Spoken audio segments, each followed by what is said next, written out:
ये सच्ची कहानी उन 9 लोगों की है जो ऊंची ऊंची पहाड़ी जंगलों में गए टूर के लिए। यहाँ आने का इनका मकसद जंगल में घूमना नहीं बल्कि था एक ऐसे गुफा में जाना जिसके बारे में उन्होंने बचपन में तरह तरह की कहानियाँ सुनी थी। लेकिन जब सुरंग के अंदर गए तो उसी टाइम बारिश हुई। मौसम इतना खराब हुआ कि जिस पॉइंट से ये अंदर गए थे वह हिस्सा पानी से भर गया। आगे ये पानी से बचने के लिए और भी अंदर जाते गए। अंत में एक ऐसे हिस्से में पहुँचे जहाँ से ये न आगे जा सकते थे न पीछे। बचने की उम्मीद में वहीं पड़े रहे।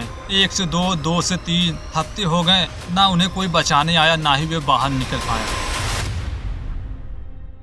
स्टोरी की शुरुआत हुई देश फ्रांस से, जहां पर मौजूद है ग्रामत नाम का एक प्लेस, जिसके पश्चिम साइड में मौजूद था एक सुरंग यानी एक काफी लंबा केव। ये समय था 13 नवंबर सन 1999 का। इन्हीं पहाड़ी जंगल के बीच 7 लोग छुट्टियां मनाने आए हुए हैं, पर यहाँ पहुंचकर उन 7 का टूर कब मौत के मंजर में बदल गया किसी ने भी उम्मीद नहीं की थी। उस टाइम हल्की हल्की बारिश हो रही थी, साथ ही साथ आसपास की नदी में पानी का फ्लो भी काफी ज्यादा था। ये जिस सुरंग में मौजूद थे, जब स्टार्टिंग में पानी भरना शुरू हुआ तो किसी को भी पता नहीं चला, लेकिन जब पानी मुहाने तक भर गया तो सभी लोग इस बाढ़ से बचने के लिए गुफा के और अंदर जाने लगे, इस उम्मीद में कि कोई दूसरा रास्ता मिलेगा बाहर निकलने का। पर ना ही इन्हें कोई रास्ता मिला, ना कोई ऐसा शख्स जो इनकी मदद कर सके। यानी ये 7 लोग सुरंग के अंदर फंस चुके हैं। जैसा कि ये 7 लोग टूर के लिए निकले थे, यानी एक इंसान के सरवाइव करने के लिए जिन भी चीजों की जरूरत थी सब कुछ था इनके पास। आगे चलकर जब पानी धीरे धीरे और बढ़ने लगा तो ये बचने के लिए सुरंग के और ऊंचाई पर जाने लगे। लेकिन पानी जब गुफा के बिल्कुल टॉप पर पहुंच गई तो इनके पास एक डमी लाइफ बोट था जिस पर ये सभी बैठ गए। यदि इन 7 लोगों की एज की बात करें तो इनकी उम्र 19 से 28 साल के बीच थी। इनमें से एक बंदा तो सिर्फ 19 साल का था, मगर जो बाकी 6 लोग थे इस तरह के एडवेंचर में स्पेशलिस्ट थे। वे इसी तरह हर मंथ कोई न कोई ट्रिप प्लान किया करते थे। आज ये ग्रामत के जिस इलाके में पहुंचे थे, टूर का शुरुआती समय तो बिल्कुल ठीक ठाक था, पर आगे चलकर इनके साथ ऐसा कुछ होगा किसी ने भी उम्मीद नहीं की थी। पहाड़ी पर बने इस सुरंग में जब पानी धीरे धीरे बढ़ने लगा तो ये केव के और अंदर जाने लगे ताकि उसे एक्सप्लोर करके ये पता लगा सके क्या बाहर निकलने का कोई दूसरा रास्ता भी है या फिर नहीं। ये जिस पहाड़ी पर बसे सुरंग में फंसे हैं ये लगभग 14 किलोमीटर एरिया में फैला हुआ था, यानी इनका इतनी आसानी से बाहर निकलना नामुमकिन है। पर ये कब तक यहाँ फंसे रहेंगे, क्या ये यहाँ से बाहर निकल भी पाएंगे? पर इससे भी बड़ा सवाल तो ये था कि इनके गायब होने की खबर किसी को मिलेगी भी या फिर नहीं। हम में से सभी लोग नदी के बारे में अक्सर जानते ही हैं, पर पहाड़ी इलाके में नदी नॉर्मल नहीं होते हैं। ढलान होने की वजह से ये नदी कभी कभी अंडरग्राउंड हो जाते हैं, यानी इस पहाड़ी की नदी ऊपर से देखने में नहीं दिखेगी क्योंकि ये होती है अंडरग्राउंड और पानी भी अंडरग्राउंड ही बहता रहता है। पर काफी समय के खोजबीन के बाद पता चला कि बाहर निकलने का एक ही रास्ता था जिससे ये आए थे, पर अब तो वह ब्लॉक हो चुका है। पर फिर भी यहाँ से निकलने की उम्मीद में लगातार अंडरग्राउंड रिवर के अंदर जाते जा रहे हैं। जैसे जैसे समय गुजरता गया मौसम खराब होने लगा, थंडर स्टॉर्म के साथ बारिश होने लगी। ऐसा होते ही अंडरग्राउंड रिवर के पानी का लेवल और बढ़ा, यानी अब तक ये जो आसानी से चल फिर पा रहे हैं, बारिश के बाद अंडरग्राउंड रिवर लगभग 80% पानी से भर गया। बस उन्हीं जगहों तक पानी नहीं पहुंचा जिसकी ऊंचाई सबसे ज्यादा थी, यानी न चाहकर भी उन 7 को आगे बढ़ना पड़ेगा। अगर वे ऐसा नहीं किए तो पानी में डूबकर मारे जाएंगे। इस तरह पानी का लेवल जैसे जैसे बढ़ने लगा सभी ऊपरी हिस्से की ओर बढ़ते रहे,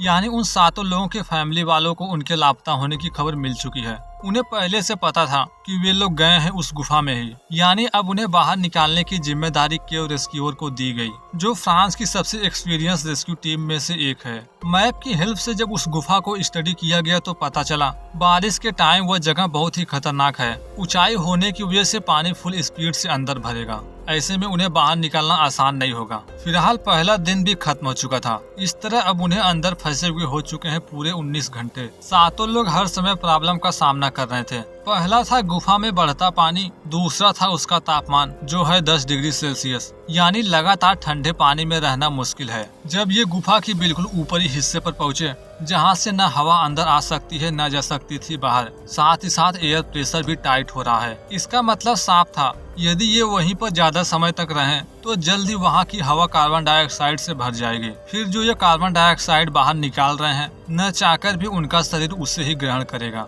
यानी अब कार्बन डाइऑक्साइड के बढ़ने से इनके बॉडी में तरह तरह की प्रॉब्लम्स आएंगी। उन 7 में से एक बंदा इंजीनियर था, उसके पास तरह तरह के डिवाइस थे। उन्हीं डिवाइस में से एक की हेल्प से वहाँ के एयर प्रेशर को चेक किया। डिवाइस ने तो एयर प्रेशर बिल्कुल नॉर्मल बताया, पर यह ऑक्सीजन की कमी की पूर्ति नहीं कर सकते हैं। जैसे जैसे समय गुजरने लगा, ये खबर आसपास के शहर तक पहुंचने लगी। साथ ही साथ बचाव अभियान में भी तेजी की गई। रेस्क्यू ग्रुप उस जगह पहुंची जिसके नीचे अंडरग्राउंड रिवर है, जहां शायद से वे लोग फंसे हो सकते हैं। इनके पास अब एक ही रास्ता था, सबसे पहले उन 7 लोगों का पता लगाएं कि आखिर वे अंडरग्राउंड रिवर में किस जगह हैं। उसके बाद सोचा जाएगा कि उन्हें बाहर कैसे लाया जाए। इस तरह उन 7 का अंदर फंसे हुए पहला दिन कंप्लीट हो चुका है। आ चुका था दूसरा दिन। पहले दिन तो पानी का लेवल कुछ हद तक रुका था, पर दूसरे दिन 7 लोगों ने देखा कि अचानक से पानी का लेवल बढ़ने लगा है। बचने के लिए इनसे जितना हो सका ऊपर जाने की कोशिश की है, मगर प्रॉब्लम्स थी कि खत्म होने का नाम नहीं ले रही थी। स्टार्टिंग में रेस्क्यू टीम फैसला की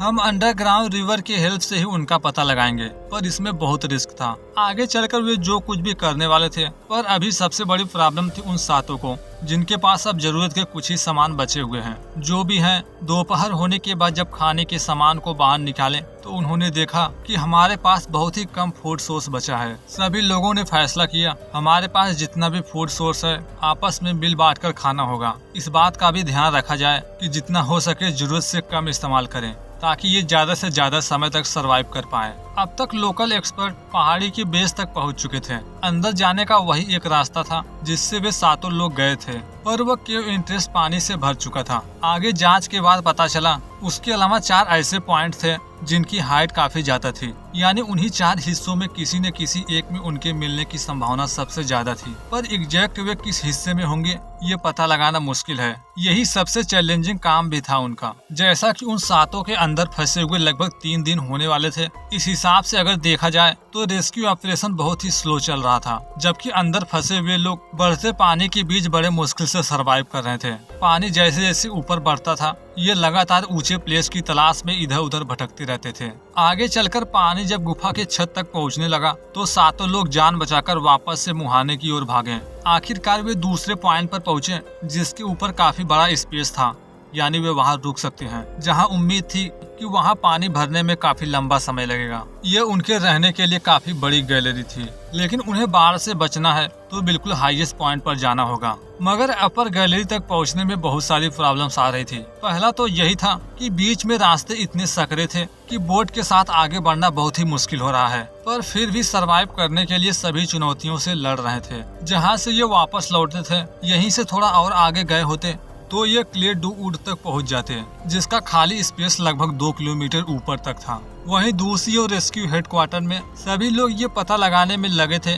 कि आखिर वे लोग किस जगह होंगे। फाइनली उनका यहाँ फंसे हुए चौथा दिन भी होने को आया, लेकिन ना ही रेस्क्यू टीम को उनके बारे में कुछ पता चला, ना ही किसी तरह से मदद पहुँचा पाए। इनके पास स्टोव वगैरह था जिसकी हेल्प से ये बड़े मुश्किल से ठंड भगाने में कामयाब हो पा रहे हैं, पर ये कब तक इस तरह सरवाइव करेंगे, क्या ये यहाँ से बाहर निकल भी पाएंगे? मगर इसका किसी के पास जवाब नहीं था। आने से पहले इन्होंने काफी सारा फूड सोर्स लिया था, इसलिए 3 दिन बाद भी इन्हें खाने की कोई प्रॉब्लम नहीं हुई। यदि बाहर की ओर बात करें, जहां रेस्क्यू टीम 2 बार ऑपरेशन अटेम्प्ट कर चुकी थी, पर दोनों बार भी उनका कुछ पता नहीं चला कि वे अंडरग्राउंड रिवर के किस हिस्से में फंसे हैं। पिछले 2 अटेम्प्ट के बाद बारी आई तीसरे की। इन्हें उम्मीद है तीसरे पॉइंट पर वे जरूर मिलेंगे। इस चीज को लेकर ये इतने कॉन्फिडेंस में थे कि उस पॉइंट पर बोर होल करने का फैसला किए, इसलिए बड़े बड़े मशीनरी को वहां लाया जाने लगा। इस अंडरग्राउंड रिवर का मैप तो उन्हें पहले से पता था। इस जानकारी के आधार पर इन्हें ये पता लगाना आसान होगा कि इस अंडरग्राउंड चेंबर के किस हिस्से में ड्रिलिंग किया जाए,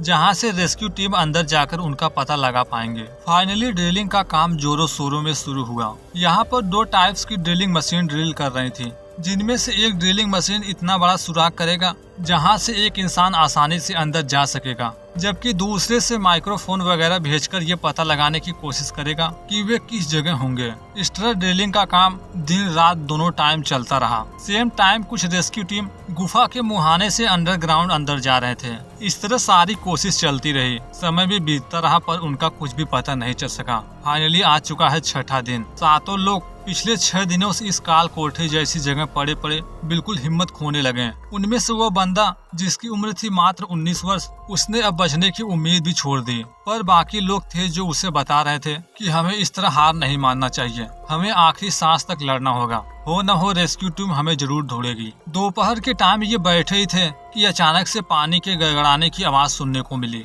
एक पल के लिए तो सभी डर गए। स्टार्टिंग में ये आवाज कहाँ से हुई इसका तो पता नहीं चला, पर ऊपर से अजीब तरह की डरावनी आवाजें आ रही थी। अब तक मौसम जिसे क्लियर हो जाना चाहिए वह भी समय के साथ और खराब होती गई, लगातार प्रॉब्लम्स खड़ी कर रही है। फाइनली पहला ड्रिल होल कंप्लीट हुआ, जिसकी हेल्प से माइक्रोफोन तथा वायर भेजा जाने लगा। जबकि कुछ टीम मेंबर जो पहले से ही अंदर जा चुके थे उनसे भी संपर्क बनाने की कोशिश की गई, पर अंडरग्राउंड होने की वजह से रेस्क्यू टीम उनसे भी संपर्क बनाने में असफल रही। इस तरह 7 लोगों को ढूंढते ढूंढते उनके ही टीम मेंबर से जब बातें नहीं हुई तो बचाव टीम और भी प्रॉब्लम्स में आ गई। आगे चलकर जो रेस्क्यू टीम अंडरग्राउंड जा चुकी थी वे चलते चलते उस जगह पहुंच गए जहां पहली बार वे 7 लोग रुके थे। वहां की चट्टानों पर उनके कुछ चीजें भी थी। इस तरह इन्हें इतना तो पता चल चुका है कि वे लोग अभी भी जीवित हैं, पर कहाँ है ये नहीं पता। वहाँ पर एक माइक्रोफोन भी था, जब उसे चेक किया गया तो पता चला यह डेड हो चुका है, किसी काम का नहीं। वहीं वे 7 लोग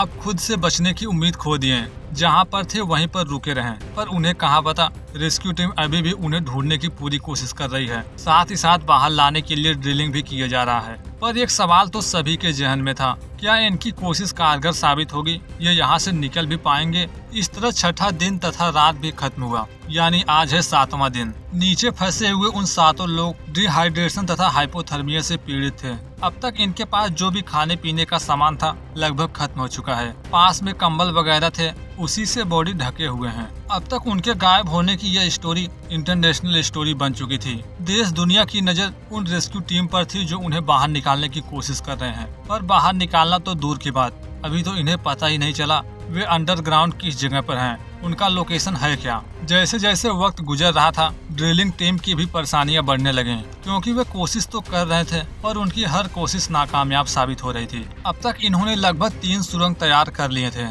सभी सुरंगों में कैमरे उतारे गए, जो अंदर के सारे व्यू मॉनिटर स्क्रीन पर बिल्कुल क्लियर दिखाई दे रहे थे। पर 28 मीटर ड्रिलिंग के बाद भी इन्हें कुछ नहीं मिला, इसलिए और नीचे तक ड्रिलिंग का काम शुरू हुआ। फाइनली आ चुका है 8वां दिन। 8वें दिन 7 लोग थक हार कर लेटे पड़े थे, तभी उन लोगों को कुछ अजीब तरह की आवाजें सुनने को मिली, मानो जैसे कोई चिल्ला रहा हो। पर इस सुरंग के अंदर ऐसी आवाज आना कोई नॉर्मल बात नहीं थी। जब सभी लोग बिल्कुल शांति से आवाज को सुने तो पता चला ये आवाज धीरे धीरे बढ़ रही है। ये सुन अब तक जो लोग बचने की उम्मीद खो दिए थे उन्हें लगा शायद हम बच निकलेंगे, पर थोड़े समय बाद आवाज आनी बंद हो गई। यानी सब लोग मान लिए ये जो आवाज सुनाई पड़ रही थी ये था सिर्फ इनके दिमाग का भ्रम। लेकिन ये आवाज 2 लोगों को सुनाई पड़ी थी, यानी ये कोई भ्रम नहीं। यदि भ्रम होता तो किसी एक के साथ होता। ऐसा कैसे हो सकता है कि 2 लोगों को एक ही आवाज एक ही समय पर सुनाई दे? पर ये आवाज जैसी भी थी ये बचने की उम्मीद खो चुके हैं। वहीं ऊपर की तरफ बात करें तो ड्रिलिंग का काम अभी भी चालू था। जब उन्हें एक लोकेशन पर कुछ नहीं मिलता तो दोबारा से दूसरी जगह ड्रिलिंग स्टार्ट होती थी। लेकिन जब आखिरी ड्रिल पूरी तरह से बनकर कंप्लीट हुआ तो इस बात सच जानने के लिए किसी एक बंदे का नीचे जाना बहुत जरूरी था। यदि यहाँ फ्रांस की उन रेस्क्यू टीम की बात करें तो वे सभी लोग बहादुर थे, इसलिए इसमें ज्यादा सोचने की जरूरत नहीं पड़ी। एक बंदा नीचे जाने को तैयार हो गया, इसलिए उसे सुरक्षित तरीके से रस्सियों से बांधकर नीचे उतारा जाने लगा। जब वह सुरंग के बिल्कुल आखिरी छोर पर पहुंचा तो उसे गैलरी जैसा काफी बड़ा स्पेस मिला। उसे उम्मीद है जरूर वे 7 लोग यहीं आसपास होंगे। अब तक वह ऊपर से लगभग 40 मीटर नीचे आ चुका था। नीचे आने के बाद रस्सी वगैरह को छुड़ाया और फिर अंडरग्राउंड रिवर की हेल्प से आगे बढ़ने लगा। जैसे जैसे आगे बढ़ रहा था आवाजें भी लगाया, पर दूसरी ओर से कोई भी रिस्पांस नहीं मिला। आगे भी इसी तरह चलता रहा। वह गुफा कुछ इस तरह था मानो जैसे भूल भुलैया हो। लेकिन जब वह 300 मीटर अंदर गया तो उसे डाउट हुआ कहीं मैं वापस से रास्ता न भटक जाऊं। अगर ऐसा हुआ तो वह भी इन 7 की तरह यहीं फंस कर रह जाएगा। जिस तरह ये बंदा अकेले उन लोगों को ढूंढ रहा था,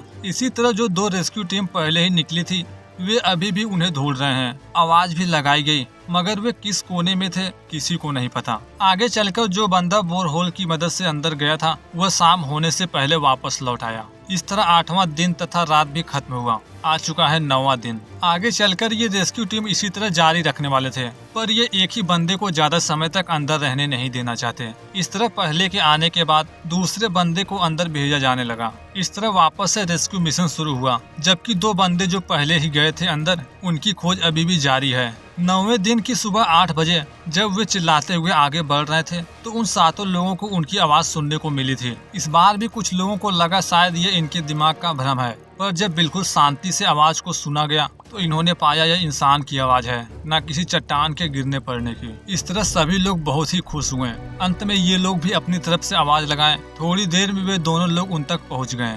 ये देख इनके खुशी का ठिकाना नहीं था, क्योंकि इन बीते 9 दिनों में इन्होंने मान लिया कि अब हम यहाँ से कभी बाहर नहीं निकल सकते। इसके बाद इन सभी को 100 मीटर से भी गहरे अंडरग्राउंड से बाहर निकाला गया। इनका पता तो 9वें दिन ही चल गया था, पर इन्हें बाहर निकालते निकालते 10वां दिन आ गया। रात के लगभग 1 बजे सभी को बाहर निकाल लिया गया था, जहाँ सभी लोग जीवित थे। इस वीडियो में बात की गई है एक ऐसी चोरी की जिसमें चोर इतने साते थे, वे अपने हर मकसद में कामयाब होते थे। इनके इसी मास्टरमाइंड की वजह से एक बहुत बड़ी चोरी होने वाली थी, जिसे रोकना बहुत जरूरी था। जब यह काम पुलिस से भी नहीं हुआ तो उन्होंने फैसला किया, हमें चोरों को रोकने के लिए चोरों की ही मदद लेनी होगी।